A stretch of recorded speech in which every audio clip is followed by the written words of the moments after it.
So let's talk about expanded universes, remakes, re-releases, sequels, do-overs, do-agains, all that kind of stuff. What cynics might largely categorize as nostalgic cash grabs, at least the majority of them in that way. I think we might even agree that some of them are, but in general, let's try to break down as many of these as we can, because cynicism often rears its ugly head when it comes to this particular topic, which was not a problem with the Final Fantasy series early on, but has become one, especially more and more since Hironobu Sakaguchi left Square. And I think it's something where a lot of people have become a point of contention for a lot of people who don't like the direction that the series is going in, that they milk their popular titles way more than they need to, starting with their Final Fantasy VII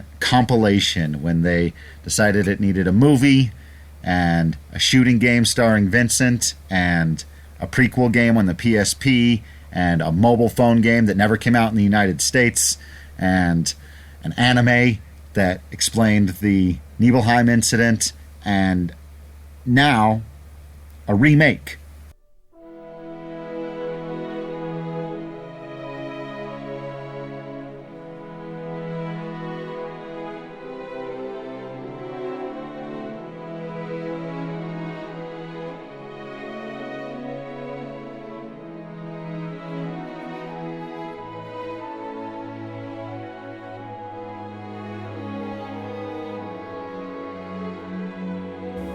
So Final Fantasy VII, there are a lot of people that are cynical about the game itself who can't even bring themselves to enjoy the original, as we've talked about before, because it has become the poster child of taking something that's popular and then just exploding it into all of these other properties that you can make money on.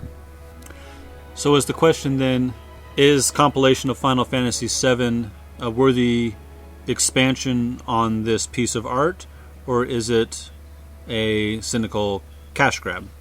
Like, who's being cynical, the audience or Squeenix? Is that the question? Right.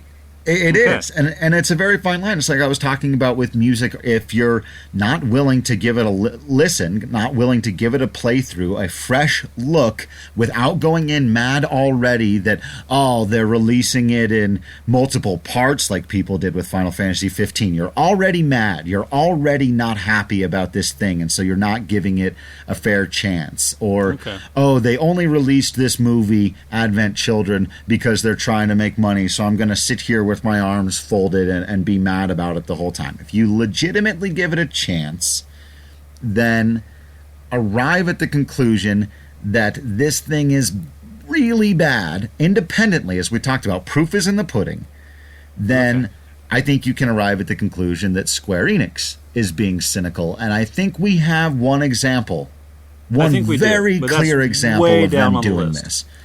So with regards to Final Fantasy VII in particular, of course I can only speak to my own experience, but I was one of those people who, when the buzz got big in the US, I was in high school, I had had my experiences with 6 and then 4, and then, or Mystic Quest was first, and then 6 and 4, and 1 had sort of been first, but I didn't understand, and then I started really understanding what was going on, and as I was a fan of Final Fantasy, and a few people who I was friends with were also fans of Final Fantasy. Most of them weren't, most of them didn't know. And then Final Fantasy VII was announced, and it was going to get almost a simultaneous release, and not really, it was still a year away, but it was going to be released big on the PlayStation, and it had this big marketing push, and suddenly everybody knows about Final Fantasy, and I was the guy going, yeah, but I knew about it years ago, and I don't know if I like this, and what happened to my 2D sprites? But of course, I still wanted to play the game, so I've already told the story about driving out to Toys R Us and sneaking the thing into the place, and you and me playing all night. But I came around. I certainly started from the place of cynicism, but I also really wanted to enjoy it. So I let myself play the game free, trying to free myself from all of that. And from the opening scene, I was able to dispel much of that cynicism and just let myself enjoy it. And it turns out to have been a quality piece of work. As for the compilation in general, At first I thought we don't really need this Advent Children movie. Vincent in a shooting game, I guess, could be good. So obviously I was flipped on what ended up being better than the other. But I do think that, and I don't know it all. You know it more than I do, so you'll have to lead the rest of this part of this discussion. But I do think, from the bits I've seen, I like Advent Children. I like the idea of Dirge of Cerberus.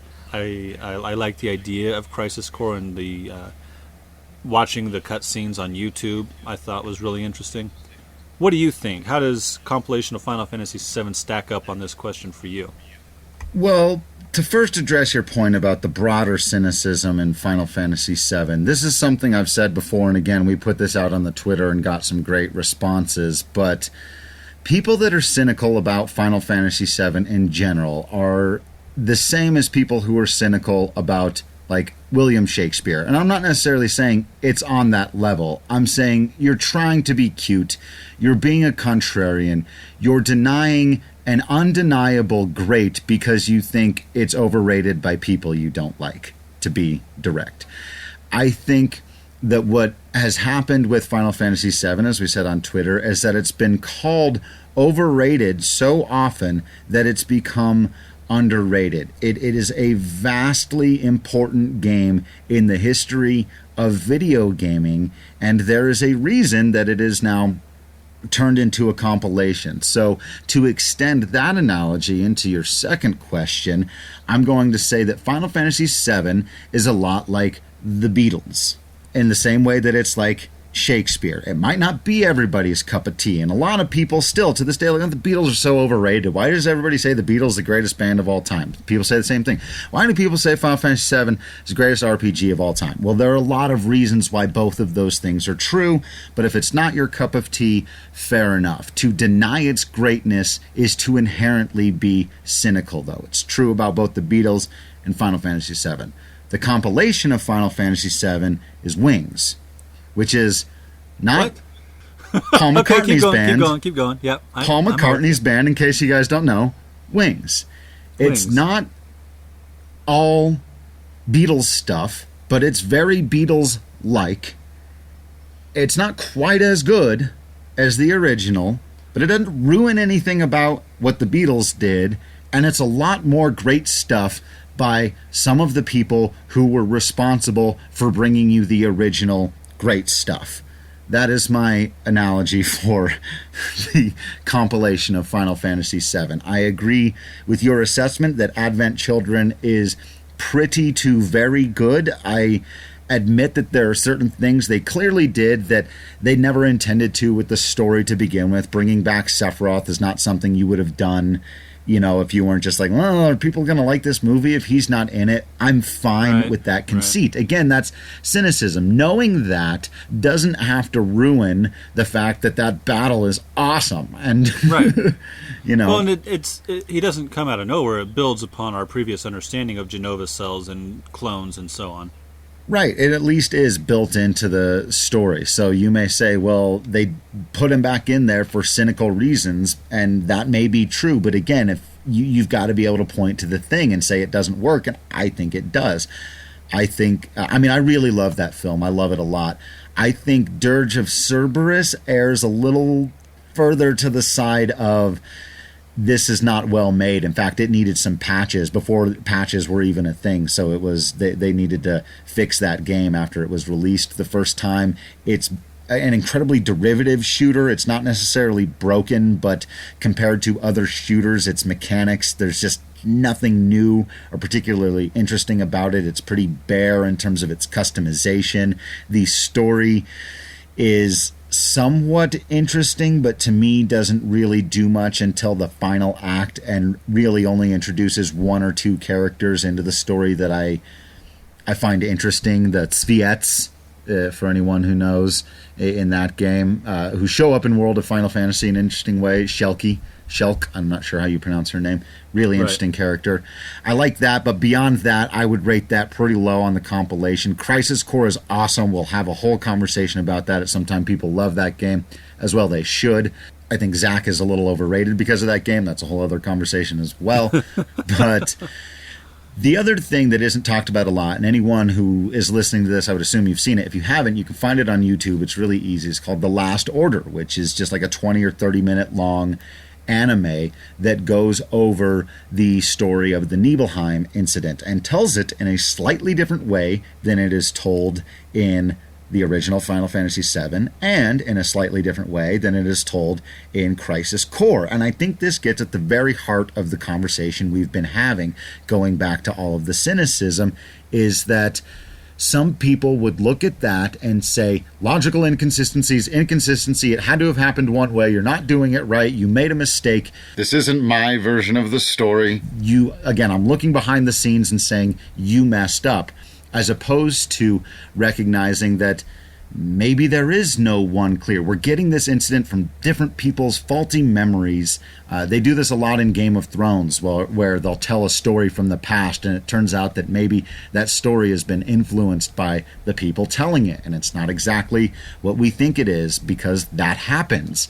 And so if you approach that with cynicism and the entire compilation of Final Fantasy VII, I think, yeah, you're likely to see it as something dragging down the rest of it. But ultimately, I'm very positive about the potential for the remake and the ability to get these characters and these stories to these kids today, to anyone who didn't have an opportunity to experience it in its original form, because as great as it was for the time, it has not aged well, especially in terms of its character designs. And to see it in all its glorious 3D form for a new audience, if done well, it has the potential to be revolutionary all over again. I truly believe that.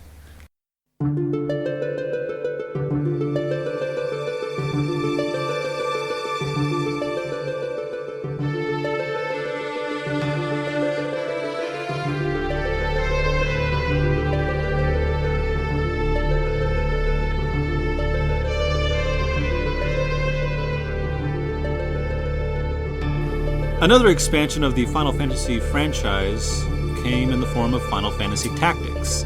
It's not a numbered episode in the series. It's got its own sort of side story, and then it expanded. Final Fantasy XII sort of jumps into that world. Final Fantasy Tactics Advance and Advance 2 are kind of maybe in that world, so it's got its own cosmology going on. Even so, it's still connected to the numbered Final Fantasy series in the form of Cloud, who shows up perhaps out of the life stream. Maybe it's a version of Cloud. Certainly he seems to think he's that Cloud, but who Cloud thinks he is has been one of the strange things, strange, wonderful, amazing, interesting parts of that story, because he's so often not quite correct. Final Fantasy Tactics, I don't think, was any sort of cynical cash grab by the Squeenix folks. I think it was an attempt to try a different kind of RPG, and I think it was extraordinarily successful. I think having Cloud in it was maybe cynical, but I thought it was fun. Right. So this reminds me very much of something that's going on that is a debate amongst modern moviegoers.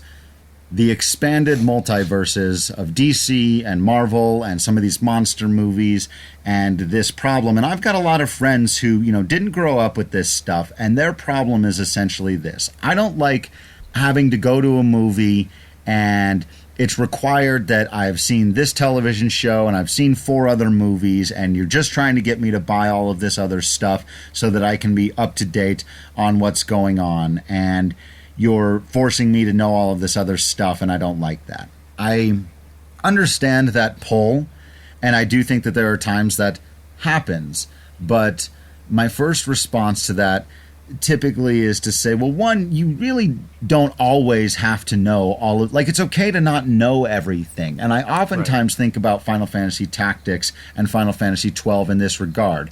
I never played Vagrant Story, and I never finished Tactics Advance 2 or Battle Ogre.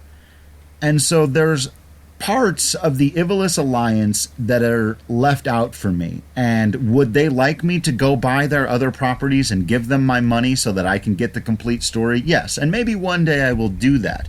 But to use that information to then reach the conclusion that Final Fantasy Tactics is not a quality piece of art is, I think, obviously and patently absurd.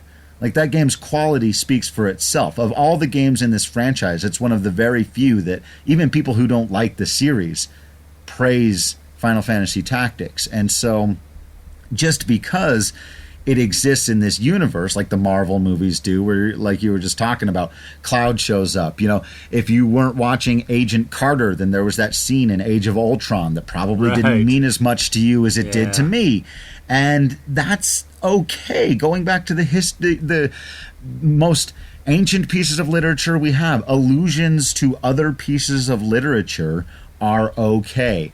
And so if you don't know, you don't know, and that's too bad. But if you did know who Cloud was, that was a super cool little moment for you. I wonder if that carries over to the most recent Beauty and the Beast movie, where she mentions two lovers in Verona, but she doesn't say Romeo and Juliet. Do you think that's a similar idea? It's an illusion, like you were just saying. Do you need to know do you need to know Romeo and Juliet specifically, or can you just understand that this is a love story referencing another love story? Sometimes that's enough. Exactly right. And I think that's perfectly fine. But I think people often reach the conclusion, again, beforehand, that if it's necessary for you to have watched something else, then you're trying to get me to buy two things. Right. And well, part of my response to that is, if whether or not something is a cash grab, even if it is, you don't have to buy it. Right. And the other thing, as an artist who never made a whole lot of cash on his art, if you want to continue to experience decent art, you're going to have to pay for it. And so they're all out there trying to make money. You know, right. that's just a part of the equation. If they can't make money, they can't keep making their art. They won't keep making the games. So, yeah, of course they're trying to sell you stuff. There's nothing inherently wrong with that either. And in fact, one of the things that I think blows this whole argument, like across anything, anytime somebody brings up the word cash grab, I think the best example in existence for me to just go to, I could just say two words: Kingdom Hearts. Yes, Kingdom Hearts. That is, in fact, the next entry on our little list here of expanded universe Final Fantasy things. Because while it's not a Final Fantasy game, it is clearly linked to Final Fantasy. And I can't speak to the motivations of the people who decided to do this.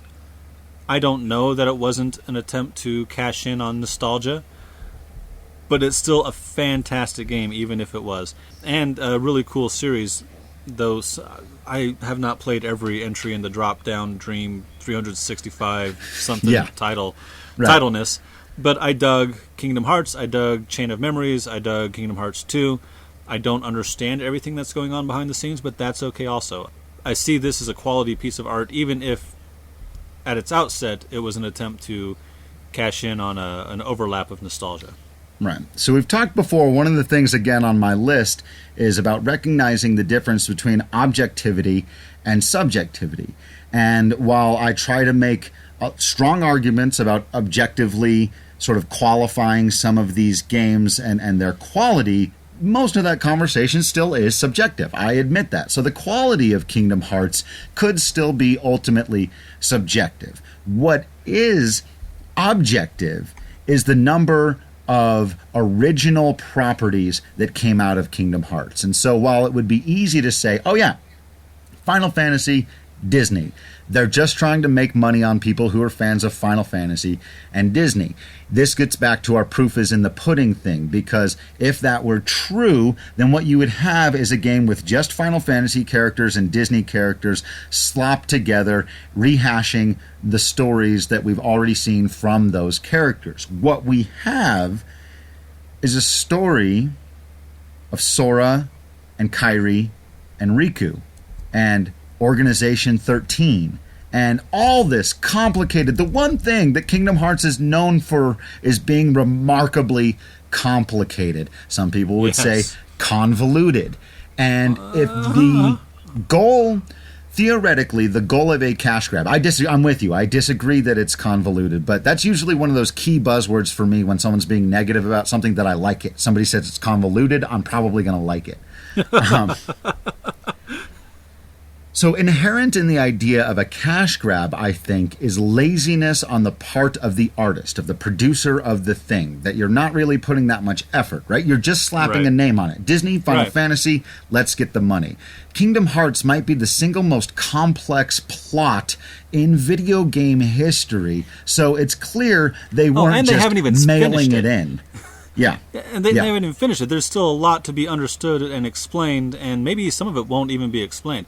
One of the other things that I think about Kingdom Hearts is that the way they combine the characters, themes, ideas, aesthetics of the two is really interesting. It makes a new thing. If you were to try to, for example, cross over, X-Men and Ninja Turtles or whatever, you could just put those characters, one of them into the other world, or vice versa, and have New York still look like New York, and have the Foot still like the Foot, and the X-Men still look like the X-Men, and so on. But that's not what Kingdom Hearts does. It makes Riku and Sora and Kairi look like their own thing, but then when they go to World A, they look like characters out of that world. They go to World B, they look like characters out of that world. Goofy and Donald, they look like Goofy and Donald, but they look like Kingdom Hearts Goofy and Donald. They don't just look like regular Goofy and Donald. The characters out of Final Fantasy, Cloud looks like Cloud, but he looks like Kingdom Hearts Cloud. So they really went to that extra effort to make Kingdom Hearts, while it's drawing on all these other things, it is its own thing. And that, in some ways, contrasts with another one later on the list, World of Final Fantasy, but we'll compare that, I think, when we get to it. Yeah, I think ultimately, though, Kingdom Hearts Legacy is just one of the best examples of a reductive argument towards cynicism. Anytime you reach the conclusion that something is bad just because creators made it with nostalgia and, even themselves, cynicism in mind. Like you said at the beginning, even if Kingdom Hearts was made entirely with the idea of we're just going to print money because people like these things, the proof ends up being they created something really good and remarkably complicated and original, something unique in the world of gaming, which is difficult to do. And so even if it was a grab for your cash, it was a quality one, and that doesn't make it a bad thing. Speaking of trying to sell stuff, Final Fantasy Crystal Chronicles. Yeah, this is a little further down that list, because you got to buy extra accessories that were video game systems in and of themselves, and that's asking for some dough. I did too. Yeah. Just to play this game. Yeah, just to play this game, but with my friends was part of the point. My roommates in college, with whom I still play D&D, who I've mentioned a couple times before, they weren't really into Final Fantasy. I talked about one of my roommates who played Final Fantasy 2 and 3 with me on those emulators, and he tried to Toad Emperor Matthias of Palamecia. But other than that, playing 1, 2, and 3, he didn't really have much of an experience. And his girlfriend, my other roommate, she didn't have any experience with Final Fantasy either. So I wanted to at least try to show them part of this thing that I loved. So I bought the Game Boys, I bought the connectors, I bought the game, and we played Final Fantasy Crystal Chronicles together, and we had a blast. I think it is a good game. I do think the extra buying the peripherals that aren't really peripherals, that are other game consoles, was pretty obnoxious. And I don't really know much about the expanded universe of Crystal Chronicles. I've only played that one game. I haven't played the other one where you teleport around as that other dude. And I haven't played, like, Echoes of Time and that stuff. Yeah, I haven't either, and this is one of those places where I have been cynical about the expanded stuff because I think I just did not get into the original for cynical reasons as well. I didn't have anyone to play it with, and I just couldn't really get into it that much, and so it's one of those things that Crystal Chronicles, but that's where I think you've got to be able to arrive at the conclusion of, like, incomplete or no score. I wouldn't feel confident in saying, well, Final Fantasy Crystal Chronicles sucks, because I only played the first 10% of it, and just because I didn't get into it doesn't mean it's not good. Another one of my favorite buzzwords, when people are reviewing something, if they say that it's boring, that's usually when I move on to the next review, because boring suggests to me you weren't paying attention. Or they'll even oftentimes say, I was thinking the entire movie about how could this actor have got himself into this terrible film, or I couldn't help but notice this going on in the theater. It's like, well, then you weren't paying attention. You weren't looking for theme or character development or a comment about society. You were too busy thinking about something else. And so I don't want to be guilty of that. To me, Final Fantasy Crystal Chronicles was one of the rare instances in this series where I would maybe use the word boring. It just didn't catch me, but that doesn't mean it wasn't good. Boring is 100% subjective, and the people who actually did bother to experience it are the ones who get to evaluate it. Well, and I think it is possible to go in with good intentions, to find that this movie or this game doesn't strike you, to stop halfway through, but then maybe don't review the thing. Yeah. Like, don't try to talk about it with any sort of authority, or maybe if you're expected to write the review because you are a reviewer as a profession, maybe start with, this one just didn't grab me. Here's what I noticed, here's what I liked, here's what I didn't like. You know, your mileage may vary, but this one just didn't strike me. Yeah, you know, because I would love to, as a baseball writer, when it's 10-1 in the 7th inning, just write, okay, game over, and leave the ballpark and not just sit there and wait for the rest of it to end. But I can't do that. I can't just check out on what's happening. And for some reason, people who review video games or TV shows or movies seem to think that it's like a strength of their review to be like, I stopped paying attention halfway through. I'm like, that's not a good thing. That's not a good thing. You should maybe look for another job. Yeah. If you're being paid to be there, pay attention the whole time so that you can accurately use the text to describe why it didn't work.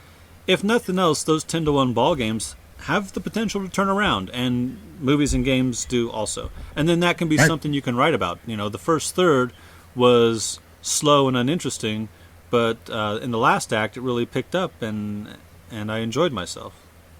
That gives you something to write about. Exactly.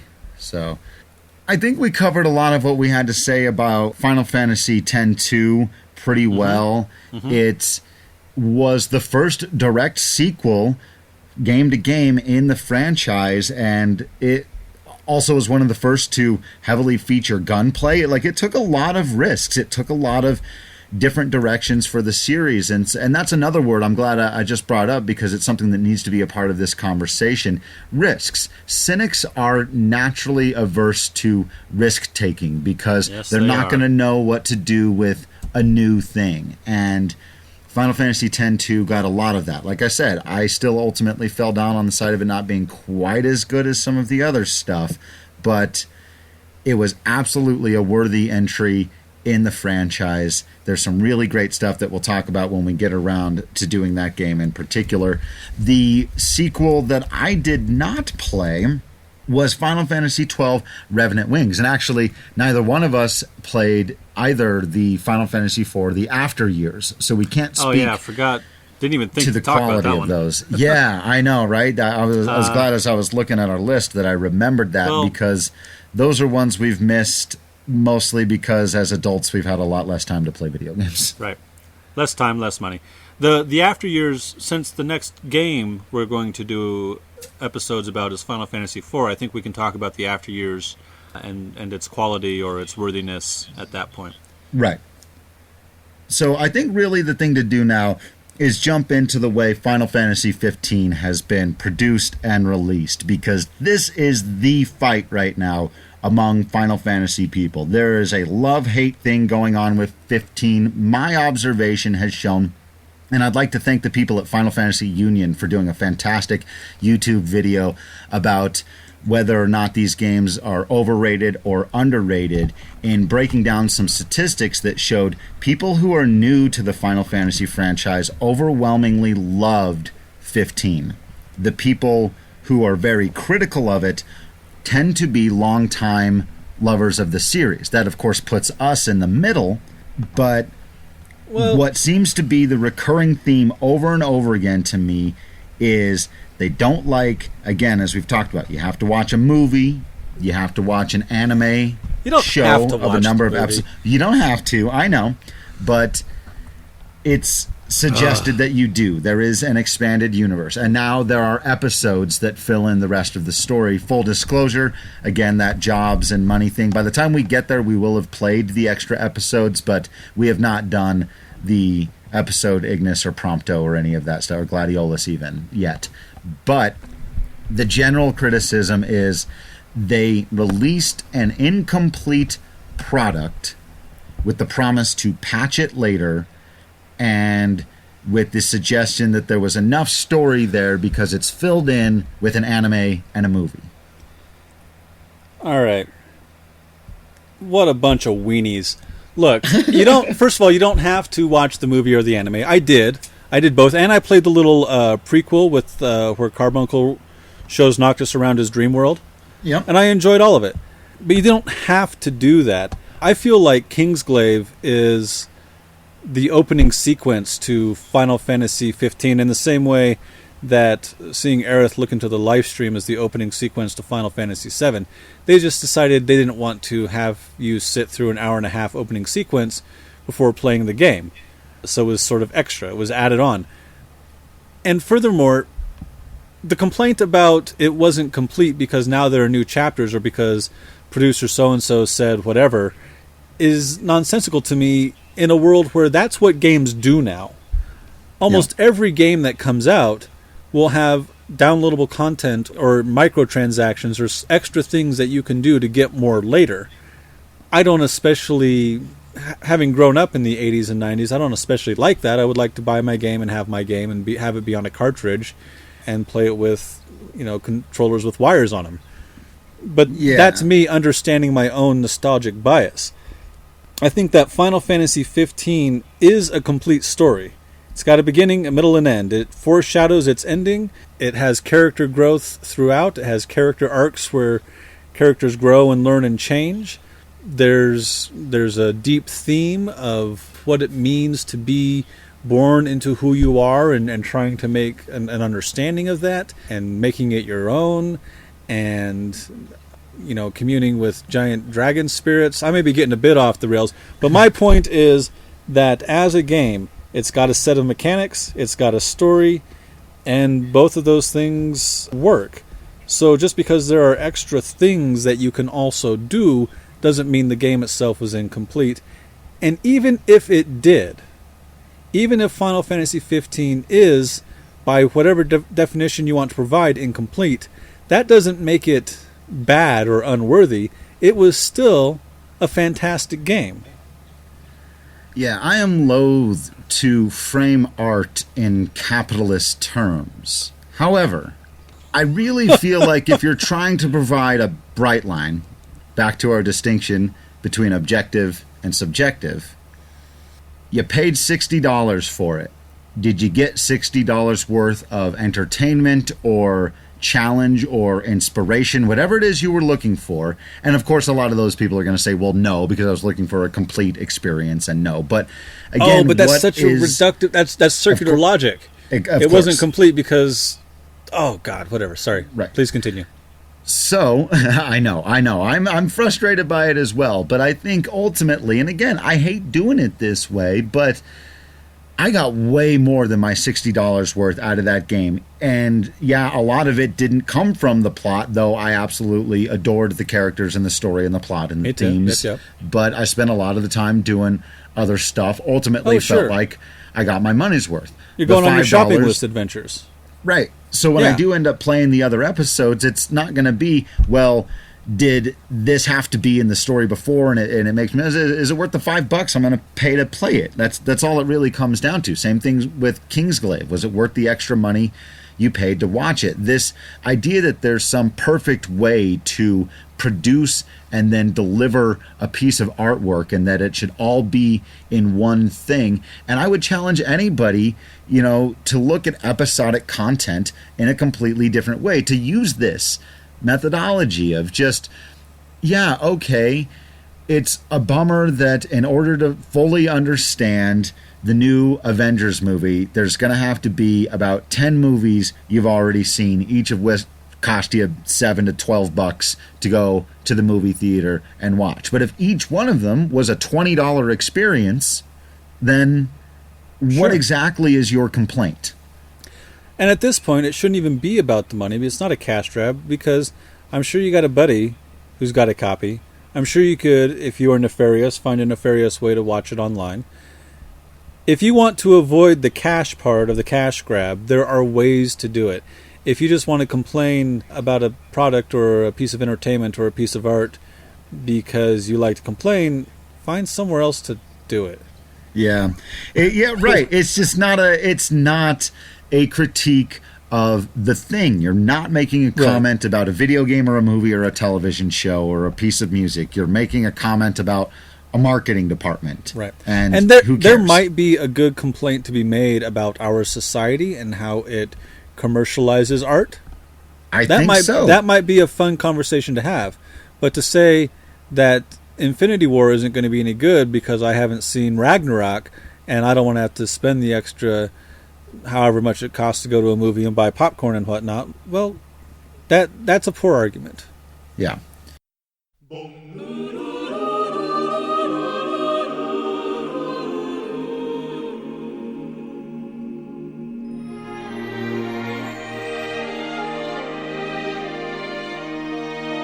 There are a few more Final Fantasy entries we want to talk about with regards to cynicism versus cash grab versus analysis versus whatever the title of this episode is. And they are World of Final Fantasy, All the Bravest, and Brave Exvius. I have played World of Final Fantasy, and I was initially skeptical. It looked like, much in the same way I was initially skeptical about Kingdom Hearts, though that first trailer did blow me away and made me ready to play it. But I was initially skeptical of World of Final Fantasy because it looks like a nostalgia cash grab. Even so, I bought it, I played it, I dug it. So I went in with potential cynicism, I investigated, I decided, no, they did a good job. And that's largely based upon the interaction between our two main characters, the brother and sister, and their interactions with the various Final Fantasy characters, the various summons, and the various original characters. So I think it succeeds in much the same way Kingdom Hearts succeeds. It pulls in all these different, even plot points. It pulls in themes, characters, various plot points, music, visual cues, even certain mechanics from other Final Fantasies, and it melds them in such a way as to tell an interesting story and perhaps further the idea that Final Fantasy, the separate Final Fantasy worlds, are in certain ways connected. Also, their version of Zone Eater is wildly weird. Yeah, I think the only thing I have to add is actually an observation I've made before, so a lot of use I am, but it reminds me a lot of, again, and I still haven't seen it, but my understanding of the Lego movie. Is it drawing on nostalgia, or something I have seen that I absolutely love and adore? So this is a better example. Wreck-It Ralph. Yeah. It is very much drawing on your nostalgia, but it's still awesome, and I think you pretty much summed it up there with World of Final Fantasy. It's a little simplified, it's maybe more accessible or even aimed at a younger audience, that's okay, but at its heart, it gets what Final Fantasy is about, and I think that's the most important thing, is that it understands not the plot structures or how characters are supposed to work, or you have to have this thing or that thing, or team-based combat. You've got to have the thematic elements that make Final Fantasy Final Fantasy. Another way to look at that is, we've talked before about how tropes aren't inherently negative. Something like Wreck-It Ralph is drawing on that nostalgia, but it's also drawing on a lot of those tropes to help us shortcut to understand this world and these characters. So you don't necessarily have to be a massive gamer to understand Wreck-It Ralph, but if you are, then you're getting a lot more of those shortcuts, and you're understanding what's going on, and you're understanding the themes and the characters more quickly. And I think that's a good way to trade in on tropes, because people are hardwired to understand stories in certain ways, and if you take advantage of that, you can tell a stronger, more nuanced story. There is a style of film and television storytelling in general that I'm particularly fond of, which is when a writer parodies a genre or a set of tropes, as you were just talking about, but also pays homage to them. They're not just doing a satire and pointing out everything that's wrong with that particular genre. They're doing some of that and critiquing it here and there, but they're also putting their own entry into it. I'm particularly a fan of the Hot Fuzz set of films, the Shaun of the Dead, right, and At World's End, all of which are parody/love letters to sure. You could also say subsets. Something like the Orville or the Incredibles. That's why I was thinking about television, was the Orville. Yep, the Incredibles, great example. Kung Fu Hustle, perhaps? Kung Fu Hustle's a really phenomenal one. So all of those are satirizing a particular thing while at the same time paying a lot of love to it. And while I wouldn't say that World of Final Fantasy is satirizing Final Fantasy, I do think in some ways, a lot like those Lego movies do, and Lego Batman and whatnot, it's kind of poking fun at how silly some of the Batman mythos is, and World of Final Fantasy kind of pokes fun at some of the mythos, but also wholeheartedly embraces it. And that's awesome. It certainly takes it from a little silly, or lighter, not silly, but like a lighter, a little more comedic point of view. Right. It's funnier there is than that a part. lot of those games are. There is that part about 2/3 of the way through that we're not going to talk about right now. Yeah. Okay. The next two, All the Bravest and Brave Exvius, I think are... All the Bravest, I think, is a clear cash grab. I think it is an attempt to cash in on nostalgia with a game that is barely a game, that with so many microtransactions that it's not just cynical, I think it's predatory. I think it is an attempt to bilk people of money because they really want Cloud or whomever they especially adore in Final Fantasy. It's the only mechanics of the game are you're supposed to tap at the screen and then your characters attack automatically. You can just swipe your finger up and down the screen and it will do it all. And there's really nothing else to it. It's that and buying the characters. And it's... Whoever made this so-called game should be ashamed of themselves and should find something else to do with their lives. So there you go. We are not immune to recognizing when this stuff goes that direction. Couldn't have said it better myself. I will add that as, again, open-minded as I am about everything they're doing with Final Fantasy 15, and I love that they're taking risks in how they put their stuff out there and that they're allowing for it to be experienced in all different kinds of ways. Even different art styles, like seeing the characters rendered into the anime, I think is cool. But I can't remember the name of it. It's not worth remembering. Stupid cash grab games that there are all kinds of them on the cell phones. I think maybe it's called Kingdoms. Right. I can't remember what. They've got those commercials that make it look awesome.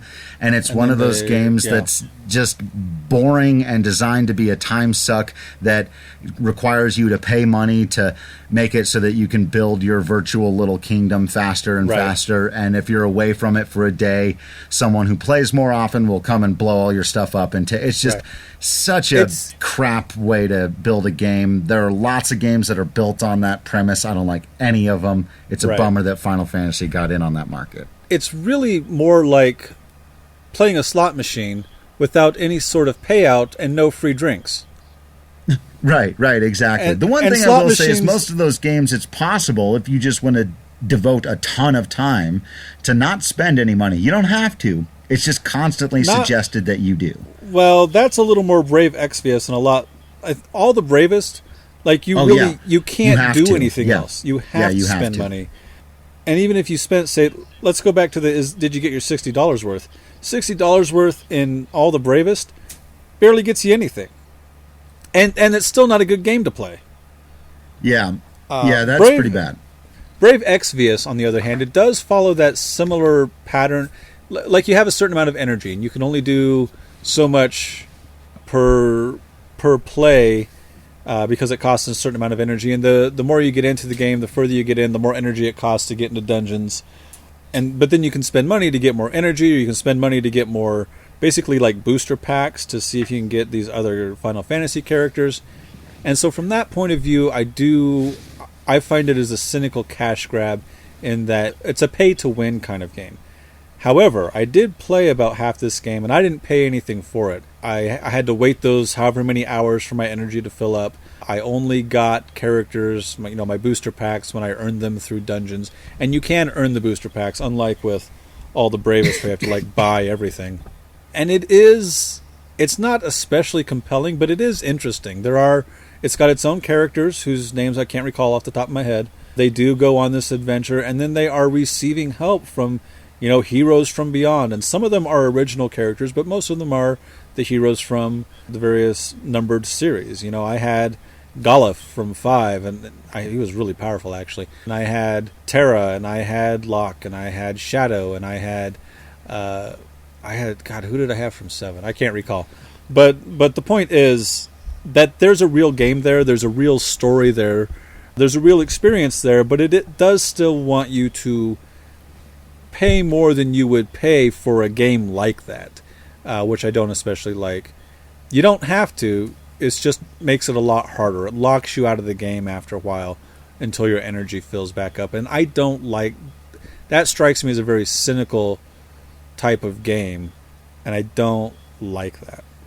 Yeah, it's something that very famously Battlefront 2, the Star Wars game, got in a lot of trouble for making it very difficult for you to earn certain kinds of upgrades, which make you way better in actual battle against other people online. You're at a distinct disadvantage unless you spend a bunch of real-world money, and they got in a lot of hot water for that. And I think we've even mentioned that on this podcast before, but yeah, that's just a level too far. I think it really is one thing to ask people to pay for different entries in episodic content, and a completely different thing to ask them to pay money just to be able to conclude your content. Because like we were talking about, the whole problem with cynicism is contempt prior to investigation.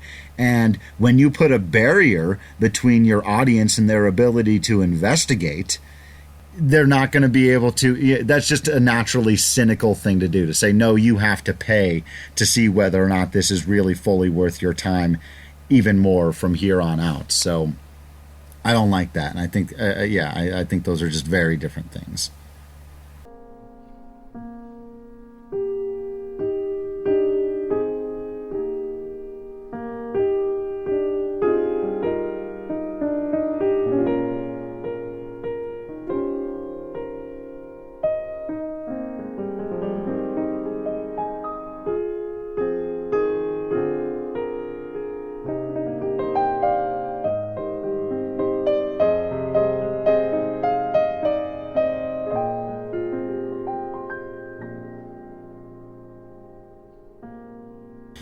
There are other side games and expansions. There's Chocobo Dungeons and Chocobo Racing. I played a game called Record Keeper for a little while. There's a bunch of that. I think the official total is 55 games. We're not going to be able to talk about all of them. Those were the ones we wanted to single out a bit. But to us, there's not enough. Just because there are a lot doesn't mean that there can't be more. We know the Final Fantasy VII Remake is coming. We've seen these HD remasters with 10 and 12 and all of this kind of stuff, and them adding the job system into 12. But when we talked about the sequels that are newer, the after years, but what would we like to see? Let's get a little creative ourselves here and talk about some expanded universe stuff that we would like to see. And I want to start by surprising you with one that I thought of while I was listening to and editing the Summons podcast, which is that we talk about the Espers, or the Aeons, or the Eidolons, and it's long been a question we've talked about, is where do they come from? In Final Fantasies 4 and 6, it's actually made explicit where they come from. There is a world of monsters. I would love to see a video game on modern tech that is an original Final Fantasy, but not a numbered entry, and I've roughly titled this The World of Espers. Final Fantasy World of Espers. Something that tells a story about what these monsters and or deities and or just enhanced people are doing when they're not being summoned by Yuna and Aiko and these type of people. Wow, okay. Huh. Well, my first thought when you bring that up is that this would give us another way to connect various Final Fantasies. In the same way that some people have suggested the life stream flows through all the worlds and through all the games, that maybe the hell Emperor Matthias of Palamecia unleashes upon his world is the same netherverse that we see in some of the other games. Maybe this too, maybe there are, as there is in World of Final Fantasy, maybe there's multiple versions of Shiva. Maybe it's almost like a class. You know, you're an Ifrit class monster or a Leviathan class monster. And then, yeah, that could be a lot of fun. You could choose your characters in their various classes, or maybe they would level up into becoming an Ifrit. And then maybe sometimes they get pulled from their world to whatever world a summoner needs help with. Yeah. And maybe they could object to being summoned, or, you know, I don't want to fight for that guy because that's the guy who's trying to subjugate a world, and I'd rather be summoned by the heroes. Yeah, and you know, another way I thought about this potentially working is that you have a set of different heroes, all with their own story arcs, and the conclusion of which is, like you were kind of talking about, they become whichever summon, and that once you do that, it's agreed upon that now whenever called upon by the Warriors of Light, I will fulfill X duty because I have become the next Ifrit, or whatever it may be. I also think there's a way you could do it in a Kingdom Hearts style of thing, where there are different worlds where different kinds of Espers or Eidolons. So Espers are actually different things from Eidolons that are different things from Aeons. And maybe there are multiple versions of the ones, kind of like in Kingdom Hearts, a bit of world mashing together. There are multiple versions or something like that. But I think there's a lot of interest to be had in exploring just a world of Final Fantasy summon monsters. Something that I have often thought about as I'm lying awake in bed, unable to sleep, is I think it would be a neat idea to connect Final Fantasies 1, 2, and 3 somehow. And I don't know exactly how I want to do it. I would go back and forth on different ways of doing it.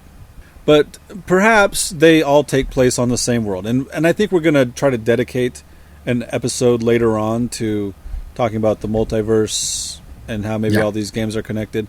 But I think Final Fantasies 1, 2, and 3 are similar enough that in their sort of world-ending cataclysmic events, you've got the time loop could lead into the opening of the gates of hell, could lead into the destruction of the world and floating continents and whatnot.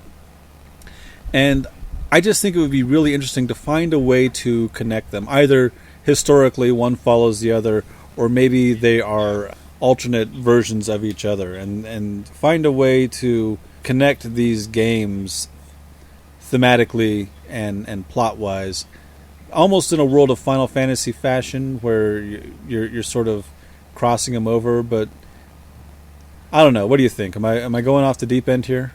No, I think this is absolutely awesome, and I want to see it. My only question for you is let's totally free ourselves from the shackles of cynicism, and this is why this is awesome, and talk about whether or not this Final Fantasy 1 through 3 that would have its own subtitle that we haven't thought of yet would be a video game or something else. Would you release this as a film or a television show? What do you think is the best vehicle to tell the stories of the combined universes of the first 3 entries in the series?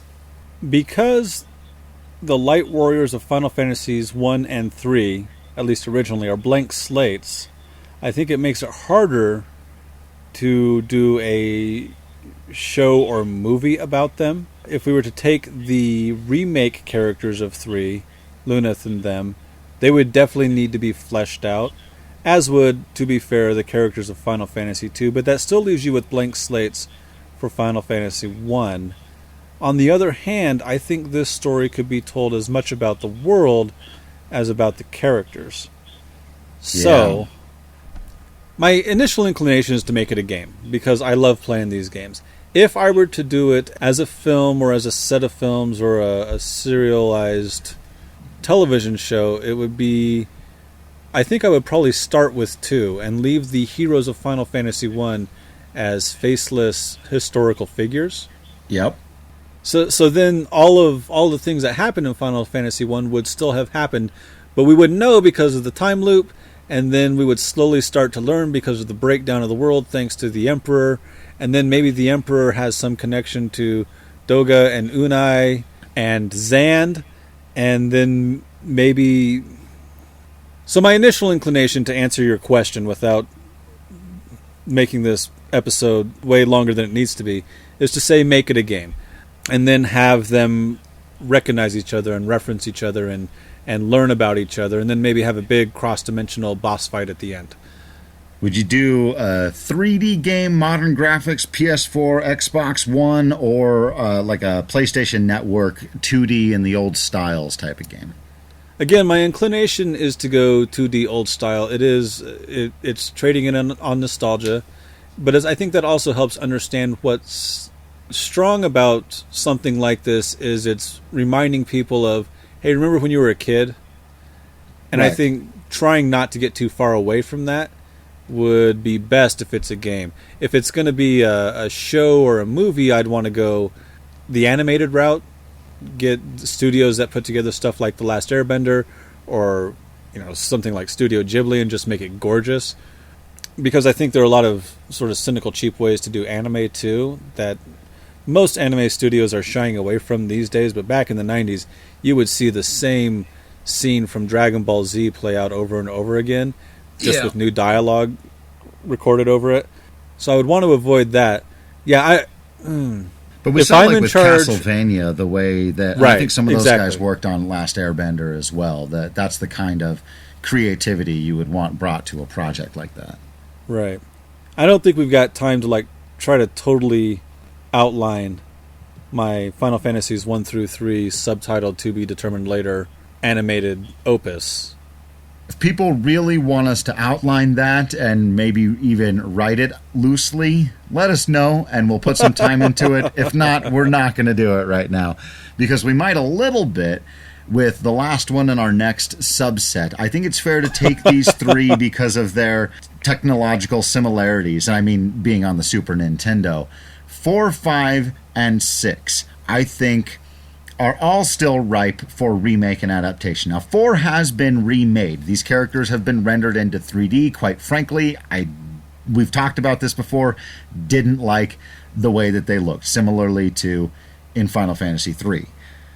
5 and 6, however, have not been rendered into 3D, and I would very much like to see that. They've had shinier 2D versions of them that I think mostly work pretty darn well, but a full-on, the same way they're going with Final Fantasy VII style remake of Final Fantasy VI would make me beyond happy. I don't know what the word is. I agree. Deliriously happy. Yeah, that would be insane. That being said, I'm not even sure if I would prefer that to Final Fantasy VI being made into an episodic television show, either live action or animated. There's so much potential there. I say do both, but for all of these, I think 5 would make a great animated 10 to 20 episode series. That would be a fun series to watch. Yeah. That's just a fun story in general. And things get grim here and there, but that is... In the same way that Final Fantasy III is sort of this, let's go on an adventure and explore the world, Final Fantasy V does a lot of that too. And I think that would be a lot of fun to watch. If 4 and 6 were both animated, they'd have to draw at times more on, like we were talking about, that Castlevania sensibility. Yeah. And they're so expansive, it would be difficult to do because characters go here and there and not everybody's present all the time. Yeah, I don't know. It could be very, very difficult, but I have seen 7 seasons of Game of Thrones. Yes, you have. And if they can do that, if those guys got their hands on Final Fantasy VI and gave it the time and space it needed to do everything and did 3 or 4 seasons of an HBO budget live action with the right kind of writing and it's well cast and the effects look great and you tell that story in a similar style, because there's enough reality in 6, and I think you could do it with 4 as well. You'd need your big budget for the 4th season when you go to the moon in your whaleboat. Right. And stuff gets real weird. And same thing with 6, once you're going up that tower of chaos. And yeah, that 6 is mostly pretty grounded. You're not, I mean, there's the Dream World sequence, there's the Phantom Train sequence. You're going to have to spend some money on blowing the world up. That's going to be an expensive breaking the scene. World.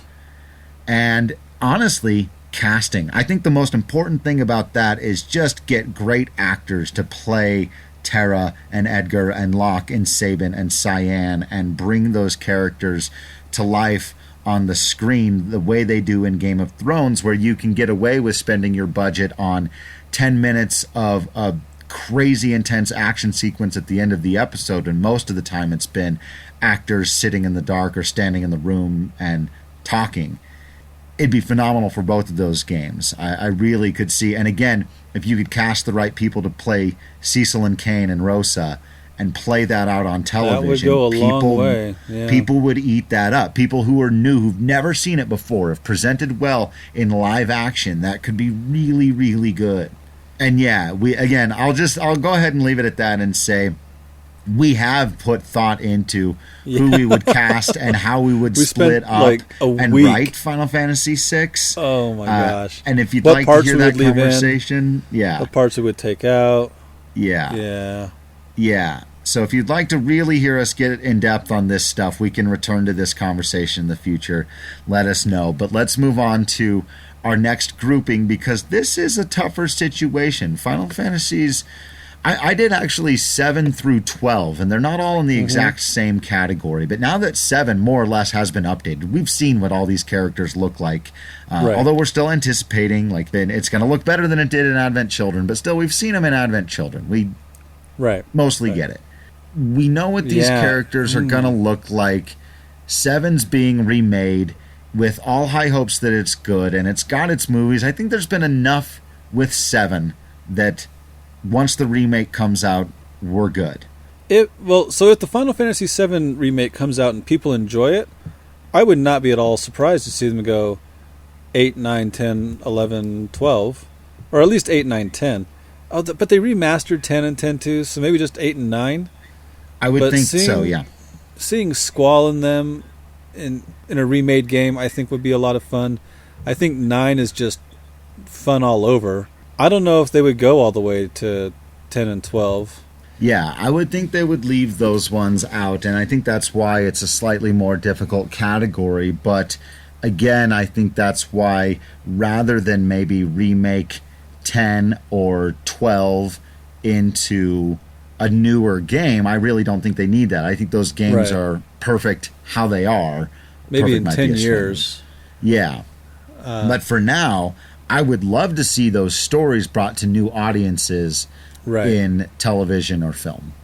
And so we talk about maybe doing a show or film adaptation of some of these, but a lot of the fun in them for me is playing the game and playing with the mechanics and choosing which party to take to which thing.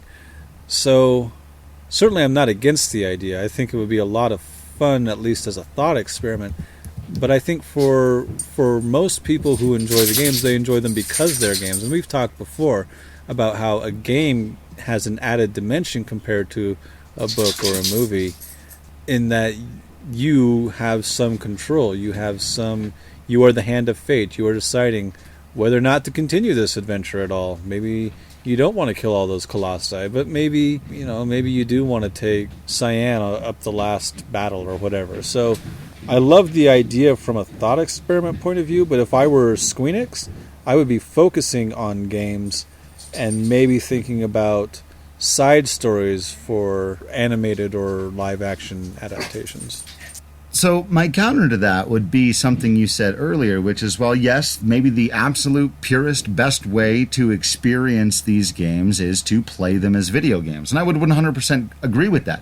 But as a fan, again, of Game of Thrones, who's only read a bit of the first book, I would say that's secondary to the idea of opening up these characters, these themes, this stuff that isn't seen anywhere else. I think that's what's made Game of Thrones so successful. It's fresh to people who've never experienced stuff like it. And I think if you took Final Fantasy and opened it up to people who don't play video games, I oftentimes think about our own mother in this regard. Somebody who's never going to pick up a video game controller and play it beginning to end, but who I know would absolutely get a kick out of a lot of the stuff that's inside of these games. And so I think with that in mind, there's a lot to be had there in making 7, 8, 9, 10, 12, 14, 15 into, well, 15's got its movies. We could show Mom's King. Right. We could show Mom Kingslave, and we probably should. And I think she would enjoy it quite a bit.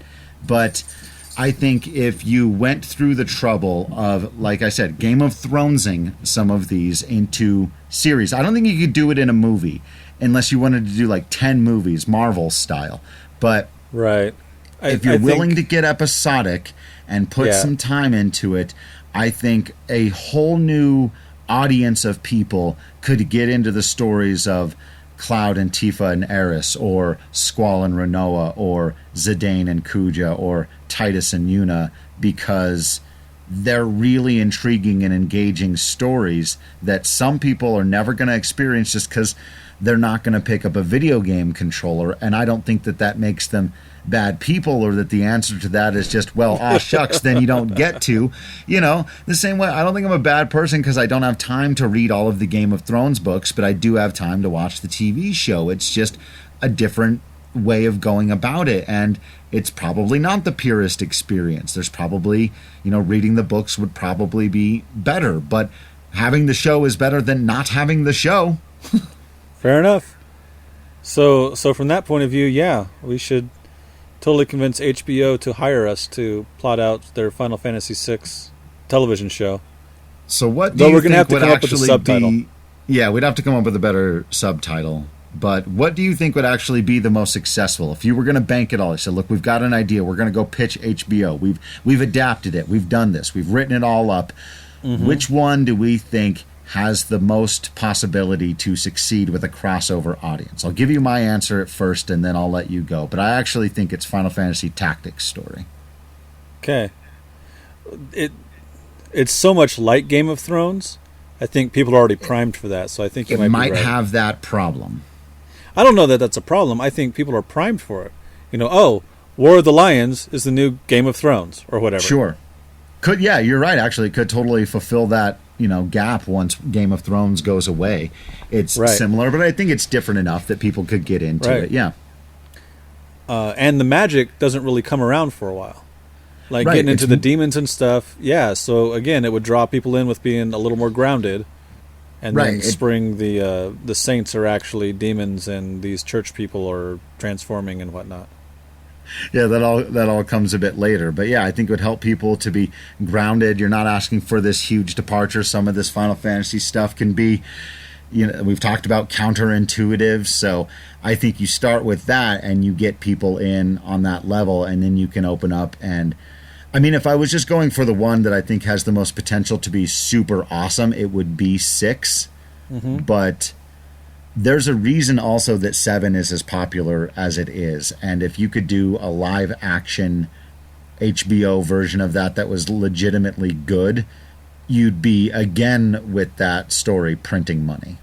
But I think the same potential is there for 8 and 9 and 10 if done well. But I would probably start with Tactics, then go to 6, because they're deserving of that particular kind of attention. I think my answer would be 6. I think Tactics is great, but I also think it's missing some of the small interpersonal relationships that makes Game of Thrones so compelling, and that would make 6 so compelling. When they're at the cadet school and it's Ramza and Delita and his sister, whose name is Teacher. Yes. And all of that, I think, is extraordinarily good, but it's difficult. Some of the later stuff, when Princess Ovelia is maybe not really Princess Ovelia, and she and Delita are having their stuff, some of that feels a little more removed. Some of the politics, the gaming politics, between the Bealoo family and the families of the various lions, and some of that, again, feels removed from what Ramza and them are doing. So you would really have to make an effort to connect to some of these other characters who I don't connect to as strongly in Tactics. Whereas in Final Fantasy VI, I connect to everybody in that game. And I think that's its greatest strength. And then it propels all the things that happen. I'm immediately in love with Terra because I connect to her plight. And then to Locke because he's there to rescue her. And even just the Mughals who show up because they know that the Empire is wrong. So if it were me, I would go with 6 because I think we can make a personal connection to a wide group of characters, which allows the characters to connect with a wide audience. Yeah, well, hard to argue with any of that. So I win? Did I win? Yeah, right. Okay, excellent. And so you win. But yeah, you're right. I mean, even thinking about the mechanics of it, I know some of the things people get frustrated with, not me, but people with Game of Thrones, is like when one episode happens to focus more on characters that they're less interested in. And I know that tends to happen. But with Final Fantasy VI, you're like, yeah, this one episode is just Locke sneaking into South Figaro, but it's okay because he's such a cool character, and this one gets to be a little different and stealthy. Maybe you film it in a film noir style, and at the end of it, you get to meet Celeste, And who's going to complain about having a couple of episodes where it's just Sabin and Cyan, and then meeting Gao, and that whole thing with the mystery forest and the train and the... Oh, God, I want to make this into a show so bad. And there's one other thing I wanted to mention before we wrap up this whole long conversation, and that is somebody we've connected with a little bit on Twitter again, but Mr. MJ Gallagher, who is doing a Final Fantasy VII novelization. And I absolutely love the idea, again, for that reason, that you get to open up these stories to people who aren't going to be able to get enjoyment out of the video game aspect of it, but there's certainly more to these games than just that. And so I think I applaud their efforts. I think it's a fantastically written novelization. I'd love to see more of that kind of stuff. I'd love to see Square Enix even just put an official stamp on that thing and put it out there en masse. But the more these stories get around, the better, in my opinion. And so I'm all for live action or animated series adaptations, more remakes, and as we've talked about, to get back to the heart of the whole conversation, really the bottom line is if they're done well. Right. That's the only point. If it's done well, more of a good thing is not a problem. The ultimate irony of cynicism to me has always been that cynics abhor those who use their feelings as their primary source of information, but then almost always end up making unevidenced claims. This happened very recently with Justice League, when a number of people who were so cynical about Zack Snyder assumed that some of their favorite scenes in the movie, the only, quote, good ones, had to have been directed by Joss Whedon, who took over the project later. And then it turned out that that wasn't true. And so you end up acting like you're being on the side of objective fact, and you're making unevidenced, circumstantial, but absolutely not concrete claims. What's funny, too, about that is that ends up leading ultimately to tribalism, which is what cynics claim to be trying to avoid. You don't want to look like a fanboy. You don't want to be a mark. But just often as not, it ends up working like counterculturalism. You end up defining yourself by being somebody who is against what other people are for, and then you end up arriving at really condescending and negative conclusions about large swaths of people. And because we were raised by Final Fantasy and we think it is inherent in its themes, we have to stand completely opposed to that idea. So that's why we did 2 episodes. We appreciate you guys sticking with us through all of that, but why we think it was really important to address that, because it's also at the heart of what this series is about, a willingness to put ourselves aside and take a new look, a different look at the way the world could be. That's it for this episode. Thanks for listening, and thank you to everyone who's reached out to us. Feel free to let us know what we missed, got wrong, or should have mentioned. You can follow us on Facebook and Twitter at FFWeeklyPod, or you can email us at finalfantasyweekly@gmail.com. Join us next time when we steal a crystal, question His Majesty, and and climb Mount Ordeals.